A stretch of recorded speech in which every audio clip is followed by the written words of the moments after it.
Hello everyone, welcome to ज्ञान IQ। और आज हम करेंगे अपने अक्टूबर मंथ का लास्ट पार्ट का करंट अफेयर। ठीक है, तो इसमें पार्ट 6 लेंगे, यानी कि हम 26 अक्टूबर से 31 अक्टूबर तक के करंट अफेयर्स को इसमें कवर करेंगे। ठीक है, आई होप कि आपने पिछली वीडियोस देखी होंगी। और देखो, इसके बाद जो है मंथली एक टेस्ट मैं आपका लिया करूंगी, है ना, जिसमें 20 या 30 क्वेश्चन आई थिंक मैं रखूंगी। तो मंथली टेस्ट जो होगा वो भी आपको मिल जाएगा 10 अक्टूबर तक। मंथली टेस्ट भी आपको दे दूंगी मैं। इसमें 20 question, I think 20 question are enough. और मतलब वो क्वेश्चंस के आंसर्स आप खुद करेंगे, मैं भी आपको बताऊंगी, लेकिन वो क्वेश्चन फॉर्म में होंगे। अभी मैं आपको स्टेटमेंट फॉर्म में बताती हूँ ना, क्योंकि बहुत सारा करंट अफेयर होता है, उसको क्वेश्चन में असेंबल करना बहुत थोड़ा मुश्किल हो जाता है। लेकिन जो टेस्ट लूंगी आपका मंथली वाला, उसमें मैं क्वेश्चन में असेंबल करूंगी, ताकि आप लोग आंसर करके अपनी नॉलेज चेक कर सकें एक तरह से कि आपने जो करंट अफेयर पढ़ा है इस मंथ का, उसमें आपको कितना लर्न हुआ है। ओके, तो ये एक नई चीज हम शुरू करेंगे। चलिए अब अपनी आज की करंट अफेयर की वीडियो स्टार्ट करते हैं हमेशा की तरह। और अगर पहले की वीडियोस चाहिए तो करंट अफेयर की जो प्लेलिस्ट है उसको आप देख सकते हैं। उसमें आपको सारी वीडियोस मई से अब तक की जितनी भी करंट अफेयर की वीडियोस हैं वो सारी आपको उसमें मिल जाएंगी। Delhi government has recently launched A campaign called red light on गाड़ी ऑफ। देखिए, इस कैंपेन को क्यों स्टार्ट किया गया है। आपको पता है कि अभी पराली, जिसको हम स्टबल बर्निंग बोलते हैं, है ना, तो पराली जलाई जाएगी अभी जो किसानों द्वारा। ठीक है, ऊपर से पराली को छोड़ दो तो पॉल्यूशन जो है दिल्ली में बहुत लेवल हाई होता है because of the use of private vehicles more than the public vehicles. मतलब ठीक है, पब्लिक व्हीकल्स लोग यूज करते हैं, लेकिन जो है लोग अपनी अपनी गाड़ियों में चलना ज्यादा पसंद करते हैं। एक घर में 4 बंदे हैं, चारों के पास अगर गाड़ियां हैं तो गाड़ियां में जाएंगे, वो पब्लिक व्हीकल या फिर कारपूलिंग नहीं करते हैं। मतलब ऐसी सिचुएशन होती है दिल्ली में। ठीक है, तो मतलब गाड़ियों का पोल्यूशन अलग है। फिर अभी पटाखों का सीजन है, मतलब दिवाली पे जो है या फिर दशहरे पे लोग पटाखे बहुत छुड़ाते हैं, उससे पोल्यूशन होगा। ऊपर से पराली के जलाने से पोल्यूशन, तो दिल्ली में जो है बहुत प्रॉब्लम हो जाती है पोल्यूशन की, बेसिकली दिल्ली NCR रीजन में। तो अभी जो है ये कैंपेन स्टार्ट किया गया है कि रेड लाइट ऑन करो, गाड़ी ऑफ करो। जैसे ही रेड लाइट आपकी आएगी, आपको अपनी गाड़ी जो है वो ऑफ कर देनी है। ठीक है, एक तरह से एंटी पोल्यूशन कैंपेन है ये। तो ये कैंपेन दिल्ली गवर्नमेंट के द्वारा चलाया गया है। ठीक है, नेक्स्ट है Panna tiger reserve of India has been declare as the 12th UNESCO biosphere reserve of India. ठीक है, जो पन्ना टाइगर रिजर्व है, भाई पहले से बायोस्फीयर रिजर्व तो था ये, ठीक है, लेकिन यूनेस्को ने अपने जो 12 बहुत इंपॉर्टेंट बायोस्फीयर रिजर्व हैं उसमें भारत के पन्ना टाइगर रिजर्व को शामिल कर लिया है। ठीक है, तो ये एक तरह से कहेंगे कि वर्ल्ड लेवल पर इसको जो है एक इंपॉर्टेंस मिल गई है। दूसरा, यूनेस्को का हेडक्वार्टर है पेरिस, फ्रांस में। ठीक है, और दूसरी चीज ये कि यूनेस्को के जो परमानेंट रिप्रेजेंटेटिव बने हैं फ्रॉम इंडिया, वो बने हैं विशाल V शर्मा। ये मैंने आपको लास्ट वीडियो में बताया था, पर याद रखिए यूनेस्को में परमानेंट रिप्रेजेंटेटिव फ्रॉम इंडिया बने हैं विशाल V शर्मा। ठीक है, नेक्स्ट है CBSE board has introduced the facial recognition system for assessing digital academic. Okay, और तो मतलब देखो, अब CBSE ने क्या किया है कि फेशियल रिकॉग्निशन सिस्टम ऐड कर दिया है। भाई आपको अपना जो एकेडमिक डॉक्यूमेंट है वो आपको पहली चीज तो आपको डिजिटल लॉकर में रखना पड़ेगा, जिसको हम डिजी लॉकर बोलते हैं, जिसमें आपका CTET का सर्टिफिकेट भी मिलता है। वहीं पे 10th और 12th के सर्टिफिकेट्स हो गए या फिर जो भी चीजें होंगी वो आप यहाँ पर रखेंगे स्टूडेंट्स। और अब इसमें भी एक फेशियल रिकॉग्निशन सिस्टम लाया जाएगा कि आपके फेस को आइडेंटिफाई करके ये खुल सकता है। ठीक है, तो ऐसा सिस्टम जो है CBSE लाने की प्लानिंग कर रहा है, मतलब इंट्रोड्यूस कर दिया है इन्होंने। दूसरी चीज, CBSE के चेयरमैन कौन है? मनोज सिन्हा। इससे पहले अनीता करवाल थी। और हाँ, एक चीज मुझे कमेंट सेक्शन में आप लोग ये बताएंगे कि पन्ना टाइगर रिजर्व जो है भारत के कौन से राज्य में स्थित है। ठीक है, नेक्स्ट है international animation day was observed on 28 अक्टूबर। तो this is a direct question. Animation आपको पता ही है ना, एनिमेटेड मूवीज आपने देखी होंगी, कार्टून्स देखे होंगे, तो इंटरनेशनल एनिमेशन डे मनाया जाता है 28 अक्टूबर को। ओके, नेक्स्ट है a unique plastic premier league tournament is being played in Indore. तो देखो, एक यूनिक सा PPL टूर्नामेंट खेला जा रहा है, IPL मत समझना इसको। इसमें बेसिकली क्या है कि 4 टीम्स बना दी गई है इंदौर में, जो इंदौर के 19 जिले हैं, आई थिंक 19 जोन्स हैं, है ना, 19 या 17 जोन्स हैं, उनमें 4 टीमें बनाई गई हैं। और ये अपना एक रेडियो स्टेशन स्टार्ट करेंगे। रेडियो स्टेशन मतलब यहाँ पे जो कैप्टन होगा इन टीम का, वो एक तरह से अवेयर करेगा सिटीजन्स को कि वो ज्यादा से ज्यादा प्लास्टिक जो अपने घर का वो जमा कराए यहाँ पर। ठीक है, तो ये रीयूज करेंगे, है ना, कुछ इस तरह से करेंगे।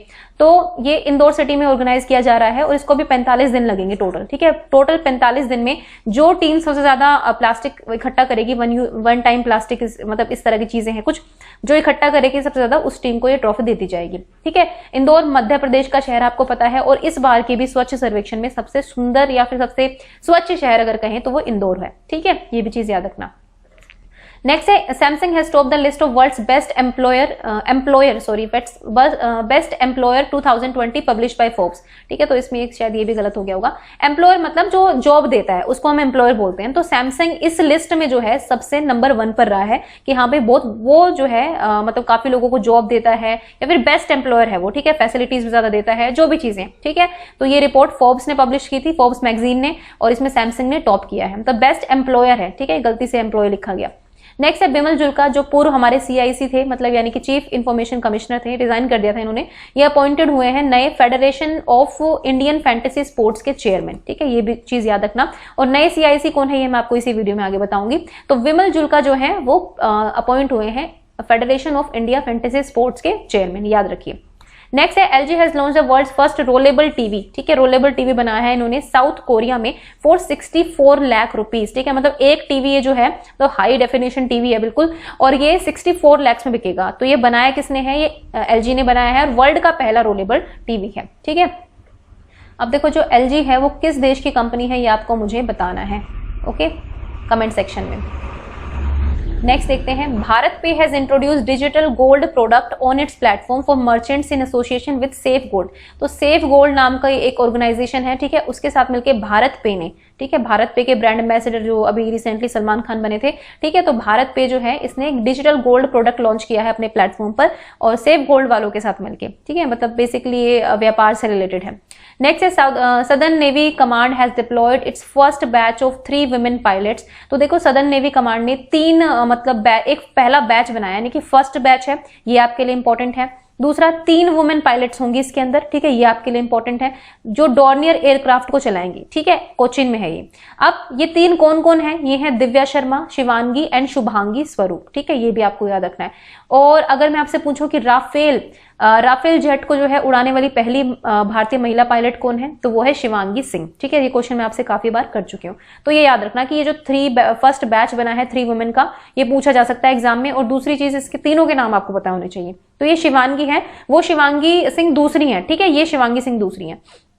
तो नेक्स्ट है tribal affair minister Arjun Munda. ठीक है, जो अर्जुन मुंडा है वो हमारे ट्राइबल अफेयर मिनिस्टर हैं। इन्होंने लॉन्च किया है सेंटर ऑफ एक्सीलेंस, मतलब सेंटर ऑफ एक्सीलेंस बनाएंगे फॉर ट्राइबल वेलफेयर के लिए महाराष्ट्र में और झारखंड में।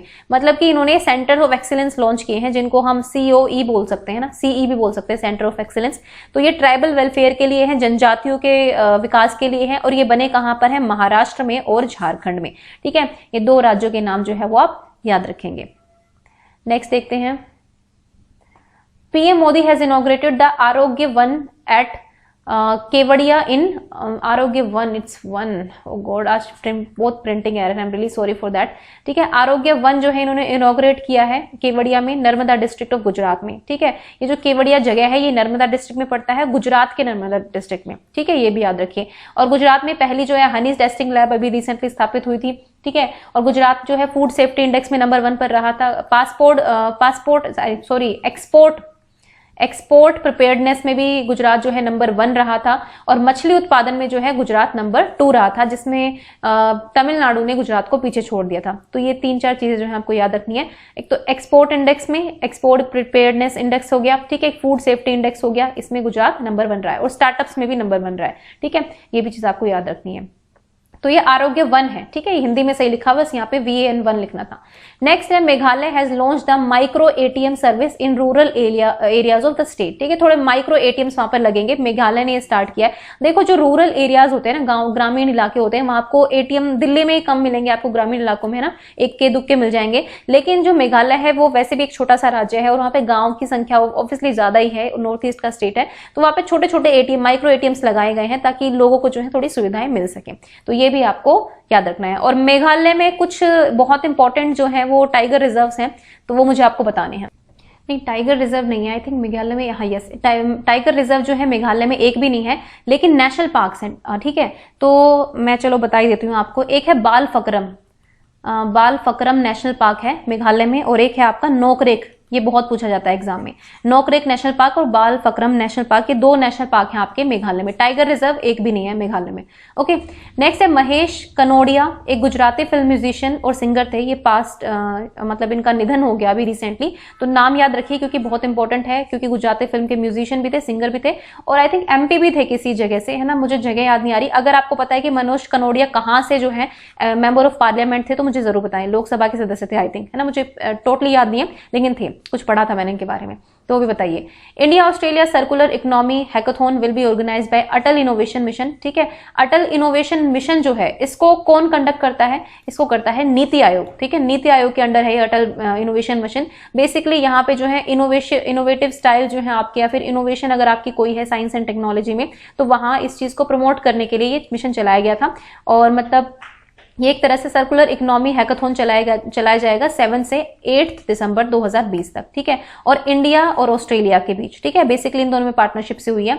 और एक और चीज आपको मैंने लास्ट ईयर उसमें बताई थी कि मालाबार एक्सरसाइज, मालाबार एक्सरसाइज में जो है, जो मिलिट्री एक्सरसाइज होती है मालाबार, इसमें इंडिया ने ऑस्ट्रेलिया को इन्विटेशन भेजा था और ऑस्ट्रेलिया ने जो है इसको हाँ भी कर दिया। ठीक है, अब देखो मालाबार एक्सरसाइज में अब टोटल 4 कंट्रीज हो गई हैं। 2 मैंने आपको बता दी, इंडिया और ऑस्ट्रेलिया, और 2 मैं आपको बहुत बार बता चुकी हूँ, आई मीन बहुत बार रिपीट कर चुकी हूँ। तो वो दोनों कंट्री जो मालाबार एक्सरसाइज में और दोनों कंट्री होती हैं वो आपको मुझे कमेंट सेक्शन में बताना है। ठीक है, 2 मैंने बता दी, इंडिया और ऑस्ट्रेलिया है, मतलब ऑस्ट्रेलिया पहली बार इसमें शामिल होगी, लेकिन आप बताइए मुझे कि कौन सी कंट्री है दूसरी। ठीक है, नेक्स्ट है Chandigarh has launch the reservation roster management system developed by national informatic centres, जिनको हम NIC भी बोलते हैं, नेशनल इंफॉर्मेटिक सेंटर। आपकी सारी इंफॉर्मेशन जो हमारे आधार मतलब बोला जाता है, इनके पास सारी इंफॉर्मेशन रहती है, मतलब इंडिया के सिटीजन्स की जो भी चीजें होती हैं वो NIC के पास होती हैं, जहां से मतलब CBI वाले या सब लोग जो है यहीं से डेटा जो है लेते हैं अपनी इन्वेस्टिगेशन के लिए।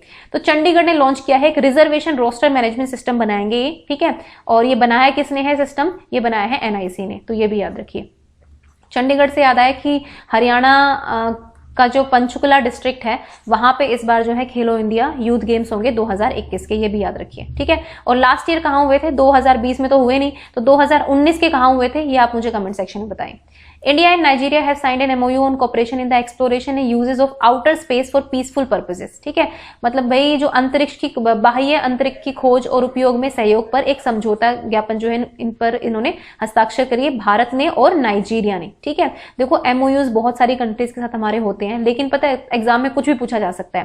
भाई MOU पूछ लिया आपसे कि इस cooperation in the exploration and uses of outer space में किसके साथ किया, तो आपको थोड़ा याद होना चाहिए कि यहाँ पे इंडिया और नाइजीरिया ने इसमें किया है। ठीक है, नेक्स्ट है central government has decided to make India trans fat free by 2022। ठीक है, जितना भी ट्रांस फैट होता है ना बेसिकली हमारी बॉडी में, तो वो उससे हम फ्री हो जाएंगे। मतलब ये कहा है इंडिया ने, मतलब भारत की सरकार ने कहा है कि हम 2022 तक जो है इस चीज से पूरी तरह से मुक्त हो जाएंगे।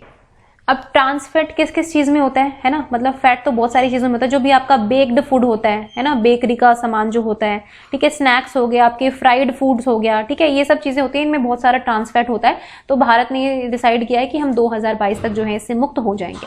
नेक्स्ट है state bank of India has been authorised to issue and encash the 14th tranche of the electoral bonds. ठीक है, देखो RBI ने जो है वो स्टेट बैंक इंडिया को इस चीज के लिए ऑथोराइज कर दिया है कि आप इलेक्टोरल बॉन्ड्स का जो है 14वीं किस्त को जारी करने की, जो चुनावी बॉन्ड की जो 14वीं किस्त है उसको जारी करने की अथॉरिटी जो है RBI ने किसको दी है? स्टेट बैंक ऑफ इंडिया को। This is very important question. ठीक है, याद रखिए, बैंकिंग सेक्टर वालों के लिए तो ज्यादा इंपॉर्टेंट है, लेकिन आप लोगों के लिए काफी इंपॉर्टेंट है। तो 14th हम कह सकते हैं किस्त को जारी करने की। ठीक है, इलेक्टोरल बॉन्ड्स होते हैं, तो इनके बॉन्ड्स के हम डिटेल में नहीं जाएंगे क्योंकि इतना हमें पढ़ना है नहीं, है ना। अपने एग्जाम के लिए हमें इस पे ध्यान देना है कि स्टैटिक जो पार्ट है वो आपको कवर करना है, मतलब फैक्चुअल क्वेश्चंस आपको याद करने हैं।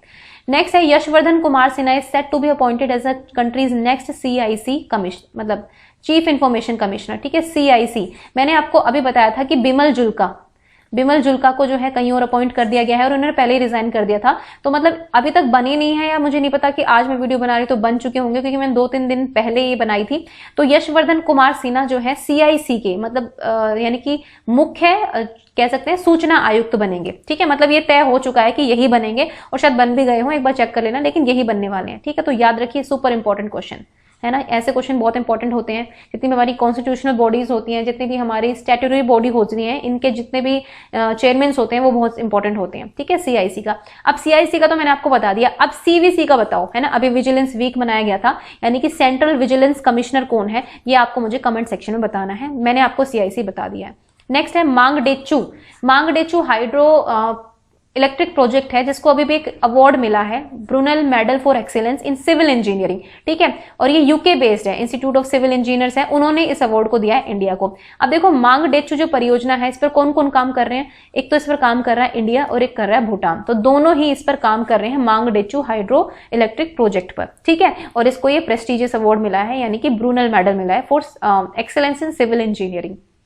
नेक्स्ट है कबरतल वेटलैंड, ठीक है। कबरतल वेटलैंड है जो बिहार में है, इसको स्टेटस मिल गया है रामसर साइट का। मैंने आपको एक पिछले वीडियो में शायद बताया था कि जो वेटलैंड्स होते हैं ना, आर्द्र भूमि जिसको बोलते हैं ना, अब की बार मैं इसका बिल्कुल मीनिंग पढ़ के आई हूं, है ना। आर्द्र भूमि जो होती है, तो आर्द्र भूमि का एक सम्मेलन हुआ था, ठीक है, रामसर में, तब से जो है मतलब ये काफी फेमस हो गया, क्योंकि वेटलैंड्स जो है हमारे इकोसिस्टम के लिए बहुत इंपॉर्टेंट होते हैं। ये आर्द्र भूमि जो है, जो समुद्री इलाके होते हैं जहाँ पे आर्द्र भूमियां वगैरह होती है ना, साउथ में मिलेंगे आपको, फिर वेस्ट में तो नहीं, ईस्ट साइड में मिलेंगे, शायद वेस्ट में भी है।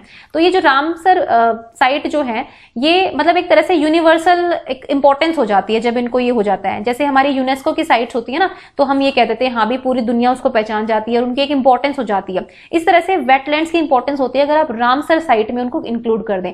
तो जो कबरतल वेटलैंड है बिहार का, उसको अभी भी रामसर साइट का जो है स्टेटस मिल गया है, ये चीज आपको याद रखनी है, ठीक है। इसको हम कवर झील भी बोलते हैं, कवर झील बोला जाता है, कन्वर झील या कन्वर झील जो भी है, ये भी बोला जाता है इसको, कबरतल वेटलैंड को। तो ये भी आपसे क्वेश्चन पूछा जा सकता है एग्जाम में कि जो कबरतल वेटलैंड है वो कहां पर स्थित है, जिसको भी रिसेंटली रामसर साइट का स्टेटस मिला है। तो याद रखना है कि बिहार में, और आपको पता है कि बिहार में इलेक्शंस होने वाले हैं, ये भी याद रखना, ठीक है। चलिए नेक्स्ट देखते हैं। Fourth Indian energy forum was inaugurated by PM Modi, ठीक है। तो चौथी इंडिया एनर्जी फोरम जो है इनोग्रेट की गई पीएम मोदी के द्वारा। मतलब बस इतना याद रखो, क्योंकि पीएम मोदी जिस चीज को भी इनोग्रेट करते हैं वो अपने आप में न्यूज बन जाती है, करंट अफेयर्स बन जाता है। तो याद रखो कि चौथी इंडिया एनर्जी फोरम जो है वो पीएम मोदी ने इनोग्रेट की। और दूसरी चीज ये भी पूछा जा सकता है कि इंडिया एनर्जी फोरम का ये कौन सा संस्करण था, तो ये भी आपको याद रखना है कि चौथा संस्करण था, ठीक है। नेक्स्ट है वर्ल्ड पोलियो डे, इस बार ऑब्जर्व किया गया 24 अक्टूबर को, हर साल ही किया जाता है। और आपको पता है कि पोलियो बहुत ही खतरनाक बीमारी है, ये पहले बहुत बुरी तरीके से फैला था, लेकिन अब तो इसको काफी कंट्रोल किया गया है। 5 साल तक के बच्चे को आपको पोलियो की बूंद पिलाना बहुत जरूरी है, ठीक है। नेक्स्ट है 5 states will get a vulture conservation and breeding centre in each according to the action plan for vulture conservation 2020-25। तो देखो ये एक एक्शन प्लान बना रही है सेंट्रल गवर्नमेंट जो है, 2020 से 2025 तक का एक प्लान है। बेसिकली वल्चर को कंजर्व किया जाएगा, उनकी संख्या को बढ़ाया जाएगा, क्योंकि इकोसिस्टम के लिए, है ना, कहते हैं हम इकोसिस्टम को क्या बोलेंगे हिंदी में, मतलब पर्यावरण के लिए जो एक इकोसिस्टम चला आ रहा है ना हमारा, उसके लिए बहुत जरूरी होते हैं वल्चर्स भी, गिद्ध जिनको बोलते हैं, है ना। तो 5 राज्यों में जो है वल्चर कंजर्वेशन सेंटर और ब्रीडिंग सेंटर खुलेंगे, ठीक है। अब देखो इन 5 राज्यों के नाम जो है मैं आपको वैसे बता देती हूँ, आप नोट कर लेना। देखो फर्स्ट कौन है इसमें, फर्स्ट है आपका उत्तर प्रदेश, यहां बनेगा। दूसरा है आपका त्रिपुरा, ठीक है, नॉर्थ ईस्ट स्टेट है। उसके बाद थर्ड है आपका महाराष्ट्र, है ना, कुछ हिंदी में कुछ इंग्लिश में लिख देती हूँ। फिर चौथा है आपका कर्नाटका, ठीक है, कर्नाटक हो गया। और 5वां है आपका I think Tamil Nadu, yes Tamil Nadu. तो यूपी, त्रिपुरा, महाराष्ट्र, कर्नाटक और तमिलनाडु, ये 5 स्टेट है जहां पर वल्चर कंजर्वेशन सेंटर जो है ओपन होंगे। और अभी रिसेंटली जो है उत्तराखंड में भी उत्तराखंड में भी स्थापित किया गया था। देन है UN high commissioner for human rights, जिसको हम UNHCR भी बोलते हैं, ठीक है।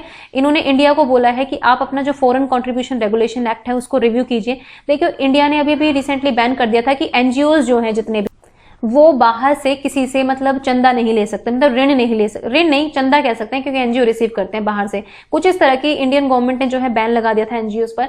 तो मतलब इस पर UNHCR ने बोला है कि ये आप ह्यूमन राइट्स का जो है वायलेशन कर रहे हो एक तरह से, तो आप एक तरह से चेक करो, ठीक है। मतलब आप चेक करो कि आपका ये एक्ट में कुछ ऐसा लिखा है कि नहीं लिखा है ना। तो ये इंडिया को बोला गया है, मतलब इस संस्था ने, ठीक है। ये यूएन की संस्था है, ये भी आपको पता है। और इसका हेडक्वार्टर कहाँ है ये आप मुझे कमेंट सेक्शन में बताएंगे, ओके। आपका भी पार्टिसिपेशन पूरा होना चाहिए, है ना। ये नहीं होना चाहिए कि मैं वन वे कम्युनिकेशन चल रहा है। I think two way communication is far better than one way communication, और यही हमें क्लासरूम में भी करना होता है। Kerala has become the first state to fix floor price of vegetables. तो मतलब एक तरह से वो फ्लोर प्राइस कितना होना चाहिए वेजिटेबल का, ये फिक्स कर देंगे केरला जो सरकार है। मतलब आप इससे ज्यादा फिर वेजिटेबल इसकी कीमत जो है आप नहीं लगा सकते, है ना। उनकी कीमतें जो है केरल सरकार अब तय कर देगी वेजिटेबल्स की। तो ये केरल सरकार ने जो है रिसेंटली इसको अभी बोला है कि हम ऐसा करेंगे। नेक्स्ट है Gujarat high court has become the first high court to live stream judicial proceedings on YouTube channel. देखो अब ऑनलाइन आपको पता है कि सब कुछ ऑनलाइन चल रहा है ना, क्लासेस भी ऑनलाइन चल रही है, ठीक है। तो गुजरात हाई कोर्ट जो है भारत का पहला ऐसा हाई कोर्ट बना है जिसने जो है अपनी जुडिशियल प्रोसीडिंग, जो भी न्यायिक कार्रवाई चल रही थी, उसको आगे बढ़ाने के लिए यूट्यूब चैनल का इस्तेमाल किया, ठीक है। तो मतलब ये अपने आप में हिस्ट्री क्रिएट हो गई है। तो काफी इंपॉर्टेंट क्वेश्चन बनता है, याद रखिएगा। और गुजरात हाई कोर्ट के हाई चीफ जस्टिस कौन है, ये आपको मुझे बताना है, ठीक है। नेक्स्ट है Uttar Pradesh government is building the शहीद Ashfaq Ullah zoological garden Gorakhpur district, ठीक है। देखो उत्तर प्रदेश की सरकार जो है वो गोरखपुर के जो जिला है उसमें शहीद अशफाक उल्लाह जूलॉजिकल गार्डन बनाएगी। और कौन थे शहीद अशफाक उल्लाह खान, ये हमारे बहुत ही ग्रेट फ्रीडम फाइटर थे, ठीक है। आजादी के लिए इन्होंने अपनी कुर्बानी दी थी, तो याद रखिए इनको भी। और उत्तर प्रदेश के गोरखपुर डिस्ट्रिक्ट में जो है उसका टेराकोटा आर्ट जो है, टेराकोटा आर्ट होता है इसका गोरखपुर का, उसको जीआई टैग भी मिला था, ज्योग्राफिकल इंडिकेशन टैग। और जो ये उत्तर प्रदेश है सबसे बड़ी फिल्म सिटी बनाएगा कहां पर, गौतम बुद्ध नगर डिस्ट्रिक्ट में, ये भी याद रखिए। नेक्स्ट है ministry of labour and housing urban affairs has launch the e Dharti geo portal. तो ये जो हाउसिंग एंड अर्बन अफेयर्स वाली मिनिस्ट्री है इसने ई धरती जियो पोर्टल बनाया है, ये भी याद रखिए। नेक्स्ट है the North Atlantic Treaty Organization had announced to set up a new space centre at Ramstein Germany. तो भाई जो नाटो है, जिसको हम नाटो बोलते हैं ना, नाटो की स्थापना कब हुई थी। देखो जब वर्ल्ड वॉर वगैरह चल रहे थे और उसके बाद जो है नाटो, सेंटो, बहुत सारे मतलब कोल्ड वॉर का एरिया था ना, जब शीत युद्ध चल रहा था, तो उस टाइम पे बहुत सारे संगठन बने थे। पहले यूएसए ने अपने अलायंसेस के साथ मिलकर नाटो बनाया, फिर वार्सा पैक्ट आया जो यूएसएसआर ने बनाया। तो नाटो तब की संस्था है। तो नाटो ने अनाउंस किया है कि एक नया स्पेस सेंटर बनाएंगे, ठीक है। कहाँ बनाएंगे, रैमस्टीन में बनाएंगे, जर्मनी में, क्योंकि जर्मनी जो है वो नाटो का सदस्य भी है। तो मतलब ये अपना एक नया सेंटर बनाएंगे, तो मतलब याद रखना है इस चीज को, ठीक है। बात ये है कि देखो पूछा जा सकता है कुछ भी, है ना। करंट अफेयर कहने को ये भी इन अपनी, मतलब मैं आपको ये गारंटी दे सकती हूँ कि कम से कम 60% तो यहाँ से आपका कवर हो जाएगा। लेकिन देखो जो 40 या 30-20 होता है ना, वो तो आपको कवर करने के लिए दिन रात पढ़ना पड़ेगा, न्यूज़पेपर्स को छानना पड़ेगा, वो कभी नहीं हो सकता। मतलब क्योंकि अगर आप उस पर ध्यान देंगे तो आपके बाकी सब्जेक्ट्स पीछे रह जाएंगे, है ना। तो मतलब कोशिश करो कि ठीक है, अगर 6 क्वेश्चन भी आ रहे हैं तो कम से कम 4 आप अटेम्प्ट करके आओ कि हाँ भाई ये तो मुझे आते हैं। तो कोशिश यही होनी चाहिए हमारी, ठीक है।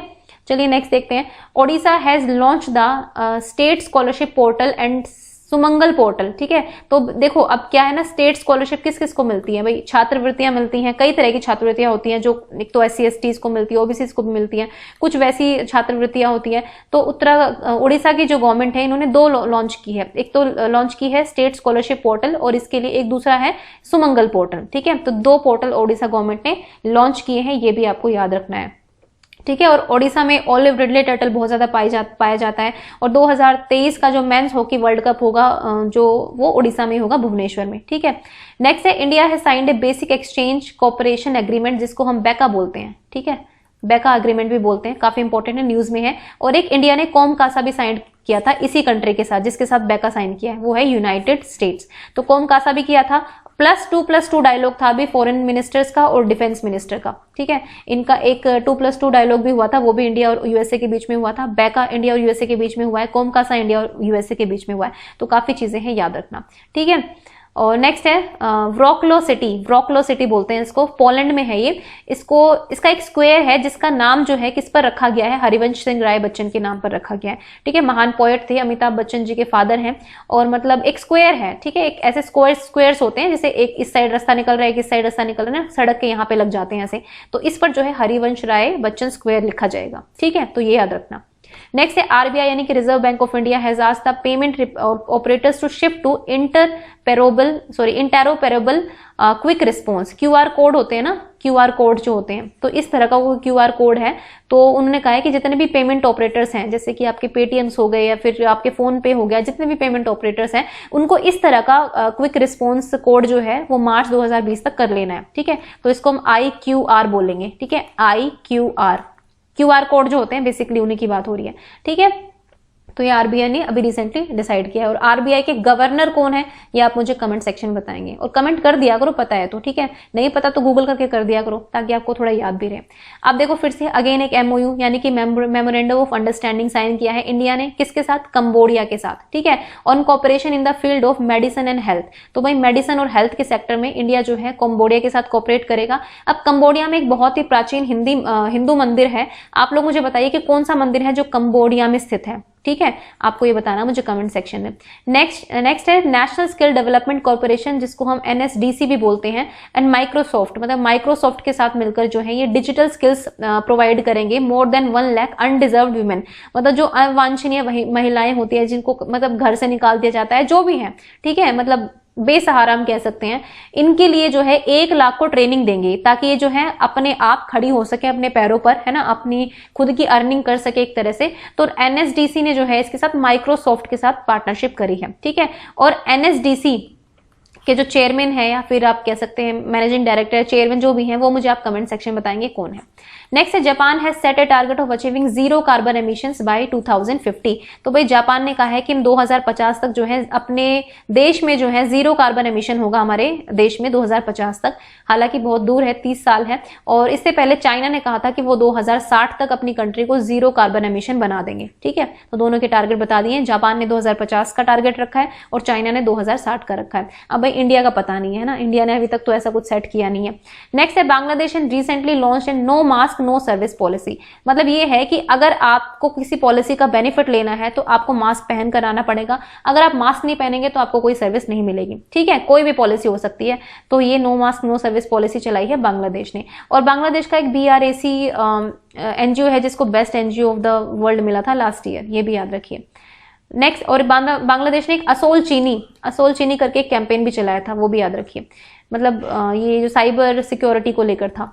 नेक्स्ट है Sofia aircraft of NASA has confirmed water on the sunlit surface of the moon. तो भाई मून का जो सनलिट सरफेस है ना, एक साइड का जो सरफेस है उसके ऊपर इन्होंने कंफर्म किया है कि यहाँ पर वाटर प्रेजेंट है। ये सोफिया एयरक्राफ्ट है नासा का, ठीक है। तो ये भी पूछा जा सकता है कि कौन सा एयरक्राफ्ट था, और ये भी पूछा जा सकता है कि ये एयरक्राफ्ट कौन सी कंट्री का था। तो नासा कहाँ की स्पेस एजेंसी है, USA की है, तो ये भी याद रखिए। और नासा का एयरक्राफ्ट था, इसने ये मतलब गूगल पे एक बार फोटो देख लेना, मैं इस बार मेरे पास टाइम नहीं मिला तो लगा नहीं पाई।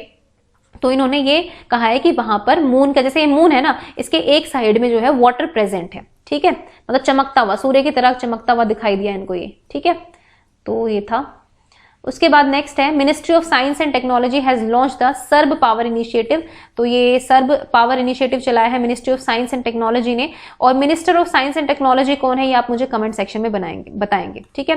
नेक्स्ट है Alok Verma has been appointed as a new chairman of Haryana public service commission. ज्यादा इंपॉर्टेंट क्वेश्चन नहीं है, लेकिन जो लोग हरियाणा से उनके लिए इंपॉर्टेंट है। तो आलोक वर्मा जो है इनको HPSC का नया चेयरमैन बनाया गया है, ठीक है। जितने भी स्टेट गवर्नमेंट के चेयरमैन होते हैं, इंपॉर्टेंट इतने ज्यादा नहीं होते, अगर आप मतलब वैसा स्टेट के एग्जाम्स के लिए बहुत इंपॉर्टेंट होते हैं, है ना। अगर कोई हरियाणा का एग्जाम दे रहे हैं तो उसमें पूछा जा सकता है। और हरियाणा में जो है खेलो इंडिया यूथ गेम्स होंगे पंचकुला में 2021 में, मैंने आपको बताया था। दूसरा हरियाणा फ्रेश नाम की एक बोतल निकाली है, मतलब डिस्टिल्ड वाटर, डिस्टिल नहीं, मतलब जैसे ब्रिस्लेरी की बोतल होती है ना, बिस्लेरी की बोटल्स होती हैं, एक्वाफीना की होती हैं, मतलब मिनरल वाटर है एक तरह से, ठीक है। और एक ऐसा प्रोसेसिंग प्लांट भी हरियाणा गवर्नमेंट जल्दी ही लगाएगी, ओके। नेक्स्ट है PM Modi inaugurated the national conference on vigilance and anti corruption from 27 October on the theme vigilant India prosperous India, ठीक है। तो इस बार जो विजिलेंस आपका हफ्ता मनाया गया उसकी थीम क्या थी, विजिलेंस इंडिया प्रोस्पेरस इंडिया। और प्रधानमंत्री मोदी ने इसको नेशनल कॉन्फ्रेंस हुई है एक विजिलेंस पर वो की है। यहाँ पर हम एक शपथ भी लेते हैं विजिलेंस में, है ना, एंटी करप्शन की शपथ होती है, ठीक है। और 31 अक्टूबर को, शायद मैंने इस बार इस वीडियो में लिखा नहीं है, 31 अक्टूबर को हमारा यूनिटी डे सेलिब्रेट किया गया है ना। यूनिटी डे किसकी याद में सेलिब्रेट किया जाता है, सरदार वल्लभ भाई पटेल, जो कि मतलब जिन्होंने देश को जोड़ने का काम किया था, है ना। तो इसलिए यूनिटी डे हर साल मनाया जाता है 31 अक्टूबर को। ये शायद इस स्लाइड में लिखना भूल गई हूँ। और इस दिन हम यूनिटी डे की शपथ भी लेते हैं, ये भी याद रखना, ठीक है। तो विजिलेंस वीक मनाया गया था, जो अक्टूबर एंड वीक था विजिलेंस वीक था। और इस बार की थीम थी विजिलेंट इंडिया प्रोस्पेरस इंडिया। देखो विजिलेंस क्या होता है कि आप कोई भी करप्शन नहीं करेंगे किसी भी चीज में, आप किसी भी डिपार्टमेंट में हैं, आप सपोज एज अ स्टूडेंट भी आप अपने जीवन में करप्शन नहीं करेंगे, इस तरह की चीजें होती है। ठीक है, मतलब डिपार्टमेंट्स में हम लोगों को शपथ दिलाई जाती है कि हम करप्शन नहीं करेंगे। ओके, पैसों का गबन हो गया या कोई भी चीजें होंगी, इस तरह की चीजें आप नहीं करेंगे। नेक्स्ट है Om Birla represented India at 6th BRICS parliamentary forum held in Russia. तो देखो 6th ब्रिक्स पार्लियामेंट्री फोरम जो है वो रशिया में संपन्न हुई, और ओम बिरला जो है, ओम बिरला कौन है, हमारे लोकसभा स्पीकर, तो इन्होंने इंडिया को रिप्रेजेंट किया। ठीक है, 6th ब्रिक्स पार्लियामेंट्री फोरम में, ये भी आपको याद रखना है। पार्लियामेंट्री फोरम है ना, इसलिए जो लोकसभा के अध्यक्ष है वो गए। ओके, मतलब ऑब्वियसली वर्चुअली हुआ है, तो ये भी चीज याद रखिए। नेक्स्ट है यूनियन कैबिनेट ने एक और मेमोरेंडम ऑफ कोऑपरेशन, देखो ये MOC है, अभी तक मैंने आपको MOU बताया था, मेमोरेंडम ऑफ अंडरस्टैंडिंग, ये है मेमोरेंडम ऑफ कोऑपरेशन। ठीक है, वो तो है कि आप लोगों में समझ बनी है, समझौता बन गया है, ये है कोऑपरेशन की आप कोऑपरेट करेंगे। ठीक है, तो इंडिया और जापान ने इस फील्ड में कोऑपरेशन किया है, इंफॉर्मेशन एंड कम्युनिकेशन टेक्नोलॉजी, इसको हम ICT भी बोलते हैं। ठीक है, तो union cabinet, this is very important for you, क्योंकि ICT का रोल जो है आज के टाइम में बहुत ज्यादा बढ़ गया है, तो याद रखिए भारत ने जापान के साथ इसमें कोऑपरेशन साइन किया है। तो क्वेश्चन तो ये भी आ सकता है कि MOU साइन किया कि MOC साइन किया, तो आप याद रखिए MOC साइन किया है। नेक्स्ट है ITBP ऑर्गेनाइज्ड, ITBP हमारी Indo Tibetan border police force है ना, तो इन्होंने ऑर्गेनाइज की एक 200 किलोमीटर की long walkathon under fit India movement, है ना, फिट इंडिया मूवमेंट चलाती है भारत सरकार, आई थिंक पिछले 2 सालों से चल रहा है ये फिट इंडिया मूवमेंट। ठीक है, तो ये अक्टूबर 31 से 2 नवंबर तक जो है जैसलमेर में चलाई गई। ठीक है, तो काफी इंपॉर्टेंट क्वेश्चन है, याद रखिए। और ऑर्गेनाइज किसने की थी, ITBP ने।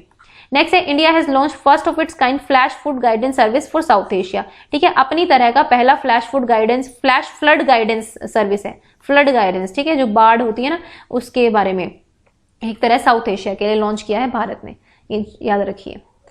उसके बाद नेक्स्ट है Chhattisgarh government has pass the कृषि उपज मंडी बिल, एक अमेंडमेंट एक्ट लाई है छत्तीस गवर्नमेंट, कृषि उपज मंडी अमेंडमेंट बिल है, अभी पॉलिसी नहीं बना है, छत्तीसगढ़ की सरकार लेकर आई है, which gives powers to the state government to regulate all the agriculture produce markets. तो भाई इसमें ये हो जाएगा कि भाई जो स्टेट गवर्नमेंट होगी वो देखेगी एग्रीकल्चर प्रोड्यूस मार्केट्स को पूरी तरीके से। ठीक है, या तो इसमें प्राइवेट वो होते हैं उन लोगों का रोल नहीं होगा।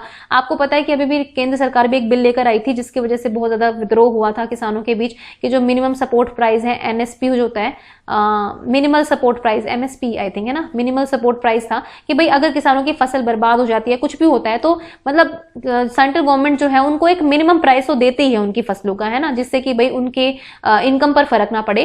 तो उसके खिलाफ भी काफी कुछ हुआ था। ठीक है, जो फूड प्रोसेसिंग मिनिस्टर थी हम हरसिमरत कौर बादल, उन्होंने भी इस्तीफा दे दिया, बहुत सारी चीजें हुई। तो अभी छत्तीस गवर्नमेंट लेकर आई है कि भाई हम सारे एग्रीकल्चर प्रोड्यूस मार्केट्स को हम कवर करेंगे। ठीक है, हम उसको रेगुलेट करेंगे, प्राइवेट एंट्रीज यहाँ पर नहीं होगी, तो थोड़ा किसानों को सिक्योरिटी मिलेगी। नेक्स्ट है Jammu and Kashmir has become the zero union territory in the country, first union territory, sorry it's not zero, first union territory in the country to operationalise public financial management system, जिसको हम PFMS बोलते हैं। ठीक है, PMFS system है कि public financial management system district level पर start करेंगे ये। ठीक है, तो मतलब ऐसा डिस्ट्रिक्ट लेवल पर स्टार्ट करने वाली पहली UT बन गई है, यानी कि यूनियन टेरिटरी। और जम्मू कश्मीर में देविका और पुनेजा, पिछले साल जो है मतलब इसी साल देविका और पुनेजा 2 पुल का उद्घाटन हुआ था, पुल है ये।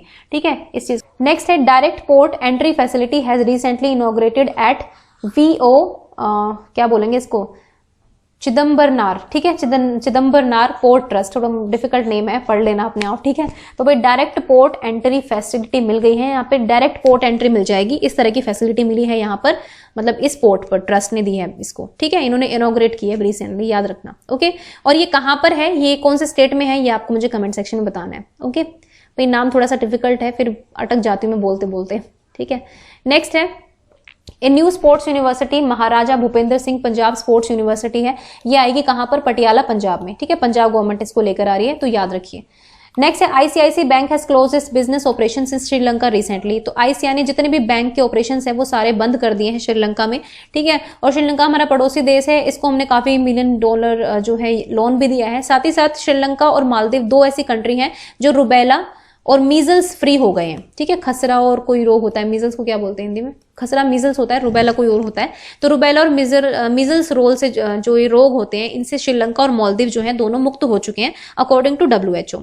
नेक्स्ट है the central government has set up A high level committee, this is very important question, याद रखिए भाई, एक हाई लेवल कमेटी बनी है और इसके चेयरमैन कौन बने हैं, पीएम नरेंद्र मोदी बने हैं। तो बहुत ज्यादा इंपॉर्टेंट है, क्योंकि पीएम मोदी जो है जिस भी चीज की चेयरमैनशिप करते हैं वो अपने आप में काफी इंपॉर्टेंट हो जाता है। तो ये करी किस लिए गए हैं कि भाई 400वीं बर्थ एनिवर्सरी है श्री गुरु तेग बहादुर जी की। ये सिख के गुरु थे, देखिए 10 गुरु रहे हैं आई थिंक सिखों के, है ना। तो 10 गुरु में से आई थिंक 9th थे श्री गुरु तेग बहादुर। आप देख लेना, अगर मैं गलत बोल रही हूं तो बता देना। आई थिंक 9th थे श्री गुरु तेग बहादुर, इसको कंफर्म करें ना एक बार। तो इनकी जो 400वीं जयंती है उसको कैसे मनाया जाएगा, इसकी एक हाई कमेटी बनी है इसकी, और इसकी चेयरमैनशिप खुद पीएम नरेंद्र मोदी कर रहे हैं। ठीक है, तो ये क्वेश्चन सुपर इंपॉर्टेंट है।